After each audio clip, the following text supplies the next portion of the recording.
부산 능력 신청서 내외는 207번 찾기. 네. 주차하셔서 납부하실 거 없으시거든요. 다 되셨고요. 주차도 되셨어요. 네, 감사합니다. 구청에 와서 이렇게 명의 이전까지 다 끝냈습니다. 이 차는 이제 제 차입니다. 이 차는 이제 제 겁니다. 지금 엄청난 문제가 생겼습니다. 모닝을 와이프를 주려고 했고, 여기 있는 테슬라는 제 차인데, 아니 제가 유튜브에서 처음 운전하시는 분들은 옵션이 많은 차가 더 안전하다, 왜냐면 경차를 타고 다닐 때랑 좋은 차를 타고 다닐 때 사람들의 대우가 다르기 때문에 그 부분도 안전에 중요한 영향을 끼친다라고 말했었는데, 어떻게 그걸 기억을 하고 있더라고요. 그래서 그러면 오빠는 운전을 잘하니까 오빠가 모닝을 타, 나는 운전을 잘 못하니까 테슬라를 내가 탈게 라고 하더라고요. 근데 운전을 못하는데 테슬라를, 이 땅의 정의는 수호가 돼야 되고요. 절대로 제 테슬라를 뺏기지 않도록 하겠습니다. 모닝 정말 좋은 차량이에요. 네, 운전을 해보겠습니다.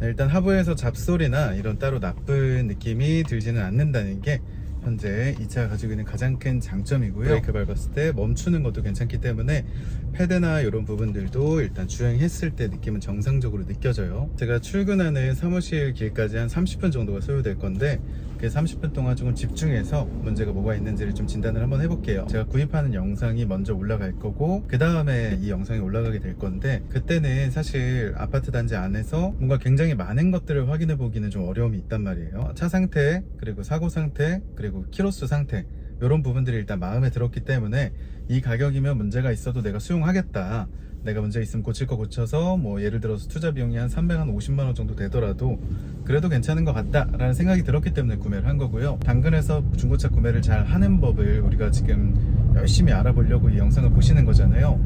근데 최소한 100% 알아낼 수 있는 방법은 없다라고 말씀을 드릴 수밖에 없을 것 같아요. 가능하면 기아 서비스 센터에서 거래를 하면 어떠냐, 이렇게 제안을 해서 거기서 만약에 오케이를 해주신다면 그보다 좋은 일은 없겠지만, 그거를 다 해주시지는 않을 거라고 생각하거든요. 그렇잖아요. 내 차에 문제가 있을 수 있어도 어쨌든 나는 이걸 감안해서 중고니까 그냥 싸게 판 건데 문제가 생겼어요. 그래서 사장님 이거 사자마자 뭐가 고장이 났다고 합니다, 이거 좀 고쳐주셔야 될 것 같아요 하면, 판매하는 입장에서는 아니 무슨 소리냐, 내가 그래서 시세보다 훨씬 저렴하게 놓지 않았냐, 내가 딜러한테 팔았어도 이 가격 받을 수 있는 건데 그런 거 충분히 감안해서 가격을 저렴하게 올린 거기 때문에 나 절대 수리 못 해준다, 이렇게 말씀하실 수밖에 없는 거죠. 서로 이건 이해관계가 다른 거라서. 그래서 지금까지 사실 중고차 직거래가 완벽하게 활성화되지 못한 건 사실이에요. 제가 요즘에 아기용품 당근 거래를 많이 한단 말이에요. 닌텐도 스위치도 당근으로 구매를 했어요. 그래서 애기 낳기 전까지는 재밌게 즐기다가 이제 처박아 놨는데, 그런 것들은 문제가 있을 게 솔직히 말씀드리면 별로 없어요. 뭐 딱히 고장날 것도 없고, 고장 난다고 해도 그렇게 대단치 않고. 근데 중고차는 고장날 가능성이 너무 높은 거예요. 엔진 오일을 갈았냐 안 갈았냐부터 시작해서 하체 부품, 뭐 로어암, 할대 링크, 부식류가 괜찮냐, 사고 유무도 봐야 되죠, 침수 유무도 봐야 되죠, 옵션 되는 거 있나 없나 봐야 되죠. 막 너무 알아볼 게 많다 보니까 이거를 내가 100% 믿고 살 수 있는 방법이 없다라는 결론에 많이 도달을 하셨어요. 그래서 이제 중고차에서는 어쨌든 성능 기록부가 있고, 그 성능 기록부를 보증해주는 성능 보증 보험 제도가 있다 보니까 조금은 믿을 수 있는 건데, 이 당근 거래 같은 경우에는 내가 지금 이 차에 문제가 있는지 없는지를 절대 파악 못해요. 제가 가서 봤잖아요. 저도 절대 파악 못해요. 1급 진단평가서에다가 뭐 경력이 14년이기 때문에 저는 다 합니다, 이건 거짓말이에요. 그럴 순 없어요. 저도 한 70% 정도 괜찮다고 생각하면 구매를 하는 거고, 나머지 30%는 내가 맞춰가면서 타는 게 맞다고 생각해요. 그렇다고 해서 또 중고차 매매 상세에서 산 게 그러면 100%냐? 또 그것도 아니죠. 제가 판매를 해서 저희 직원분이 열심히 알아보고 제일 좋은 걸 골라주셨다고 하더라도 저는 말씀드려요, 100%는 없습니다. 중고차 매매 시장에서는 그래도 사고라도 제대로 할 수 있고, 누유라도 그나마 알 수 있고, 만약에 틀리다고 해도 보증으로 수리할 수 있기 때문에 당근이 최대 70% 알 수 있다고 한다면, 중고차 매매 시장 거래는 최대 한 80-90% 정도 알 수 있다고 볼 수 있겠네요. 제가 점검하지 못하는 부분은 기아 서비스 센터 한번, 그리고 제가 거래하는 카센터 한번 해서 총 2번을 가서 비교를 해서 보여드리도록 하겠습니다. 기아 서비스 센터 왔습니다. 안녕하세요. 점검 좀 받아보고 싶어가지고. 하셔도 될까요? 그 당근으로 중고차를 구매했는데, 네. 이게 좀 점검해야 될 게 있는 것 같아가지고, 그래서 수리비 차이가 얼마나 나는지도 잠깐 한번 확인해 볼 수 있는 시점이 될 거고요. 그래서 좋은 카센터를 고르는 방법이 궁금하신 분들은 제가 만들어 놓은 우리 집에서 10km 내에 가장 좋은 카센터 찾기 영상을 통해서 확인을 해주시면 될 것 같고요. 이번 영상 길어지니까 제가 그 내용을 빼고 말씀드릴게요. 저는 딱 2군데만 가겠습니다. 그래서 비교해보고 만약에 문제가 있다면 수리하고, 당근으로 290만원에 구매한 차 수리비가 얼마나 들어갈 수 있는지 한번 확인시켜 드리도록 하겠습니다. 제가 보험 가입하는 모습을 좀 이렇게 보여드리려고 하다가 너무 길어질 것 같아서 제외했어요.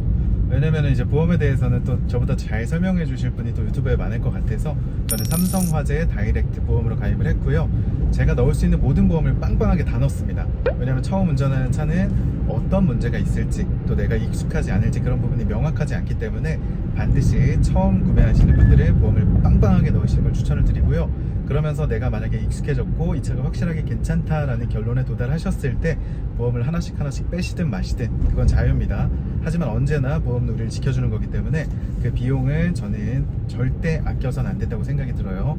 안전에 해당하는 돈을 절대 아끼지 마시고요. 처음 운전하시는 분은 보험이 200만 원이 넘을 수도 있어요. 하지만 내가 이 보험 가격이 부담스러워서 가입을 못하겠다, 또는 보험을 가입하긴 할 건데 자차도 빼야 될 것 같고 책임보험만 들고 일단 타야 될 것 같다 라고 생각할 만큼 사실 중고차 구매가 부담스러우신 상황이면 저는 아직은 중고차를 구매하실 때가 아니라고 생각이 들어요. 아직은요. 지금은 조금 더 아끼시고요, 돈을 모아주시는 게 어떨까 생각이 듭니다. 차 수리비도 얼마나 들어갈지 모르는데 막 보험료도 할부로 하고 차도 할부로 하고 이러면은 좀 힘들어지거든요, 삶이. 그래서 제 생각에는 최소한 차값 290만원 먼저 현금으로 모아주시고요, 부모님 집에서 같이 거주하시면서 월급 200만원에서 300만원 정도를 받는 평범한 회사원이시라면 누구나 290만원까지 모으실 수 있을 거라고 생각이 들어요. 그때 바로 사지 마시고 조금만 더 참아주세요. 왜냐면 보험료를 모아야 되니까. 자차 포함, 종합보험 포함 모든 것들을 풀로 가입하셔야 돼요. 그러면 결국 200만원이 넘을 수 있거든요. 그 돈까지 현금으로 모아주세요. 그러면 차값 290, 보험료 200, 그리고 어느 정도 차량을 수리할 수 있는 50만원에서 최대 100만원 정도를 또 현금으로 모아주셔야 돼요. 그러면 결국 290만원짜리 차를 사기 위해서 내가 모아야 될 현금은 만약에 당근 거래로 하신다면 한 500만원 정도를 모아주셔야 되고요. 만약에 중고차 상사에서 저희 같은 중고차 유튜버나 뭐 엔카나 또는 케이카 같은 데 보증을 받으면서 구매를 하고 싶으시다는 마음이 있으신다면 여기에 부대 비용까지 더하고 딜러의 마진까지 더해져서 최소 거기서 100만원 이상, 즉 600만원 이상의 현금을 모아주셔야 290만원짜리 중고차를 살 준비가 된 거라고 생각을 합니다. 이게 지금 시작이에요. 제가 말씀드린 돈은 단지 이 차를 운행하기 위한 시작의 비용이고요. 거기에 추가로 내야 되는 세금, 추가로 내야 되는 기름값 분명히 더 들어가실 거예요. 놀러 가시면 놀러 간 만큼 비용 또 나올 거고요. 펜션 잡으면 펜션 잡을 비용 나오죠. 바닷가 가면 바닷가 가서 회 먹어야 되죠. 돈 나오죠. 그리고 술 먹었으면 대리 불러야 되죠. 대리비 나오죠. 주차 잘못해갖고 주차금지 딱지 한번 끊기면 돈 내야 되죠. 아파트에서 주차하려면 또 아파트에서 주차하기 위해서 한 2만원인가를 한 달에 또 추가를 해야 되고 또 돈 내야 되죠. 지금 제가 말씀드린 것만 거의 최소 한 몇십만원 되는 것 같은데요. 그러면 결국 내가 연봉이 어느 정도냐 이게 중요한 게 아니라 내가 월급을 받아서 실수령액이 예를 들어서 300만원이다 하지만 카후라고 하죠. 카후, 세후 말고 카드 결제 값을 다 내고 난 후에 나한테 남은 돈이 얼마인지를 꼭 계산을 하셔서 최소한 현금 500만원 이상 모을 것, 그리고 나서 카후 100만원 이상 여유 자금이 있을 때만 차를 사실 수 있어요. 하지만 젊은 분이라면 저는 이 모든 것들을 해서라도 도전할 만한 값어치가 있다고는 생각은 합니다. 왜냐면 그렇다고 해서 차 절대 사지 말고 너 무조건 버스 타고 다녀 라고 얘기하기 싫은 이유가 뭐냐면 저는 20대 초반부터 차를 구매를 했어요. 그때부터 저는 갤로퍼라는 차량을 구매를 해서 수동 운전을 하면서 타고 다녔고요. 그때 저는 차를 샀던 그 마음이 너무너무 행복해서 집에 안 들어가고 차에서 자고 그랬습니다. 너무 행복했어요. 그 차와 함께 정말 많은 추억이 있었고요. 친구들과 놀러 갔고요. 그 차가 어떤 고장이 났을 때 정말 같이 마음 아파했고요. 그 중고차를 판매하고 다음 중고차로 넘어갈 때도 아직도 제 마음속에 있는 그 갤로퍼는 제 마음속 1등 차로 남아있어요. 그런 추억이 너무너무 많았기 때문에 그럼 결국은 이 돈을 내더라도 그 돈 이상의 가치와 경험과 추억을 만들어낼 수 있다면 저는 그 돈을 아깝다고 생각하진 않아요. 하지만 현금으로 하자는 거죠. 이 글을 보시는 모든 분들이 나 당근마켓에서 290만 가지고 있으면 살 수 있겠네 라는 게 아니라는 말씀을 드리려고 제가 이 영상을 찍는 것도 있어요. 제가 썸네일에는 어쩔 수 없이 저도 어그로를 끌어야 아무래도 봐주시잖아요. 어쩔 수 없잖아요, 그거는. 그래서 뭐 그렇다고 해서 제가 과한 어그로를 끄는 건 아니라고 생각해요. 실제로 290에 산 차가 맞으니까. 하지만 290에 산 차라고 하더라도 290에 끝나지 않는다는 사실을 제가 다시 한번 보여드리려고 영상을 찍는 것도 있으니까 이런 부분들 꼭 고려하시길 부탁드리겠습니다. 제가 봤을 때는 교체 아닐 것 같아요. 그냥 탈부착이라고 쓰거나 아니면 뭐 방금 정도? 그 정도 수리로 보시면 될 것 같고요. 다음 이야기, 반전의 성능 기록. 안 돼.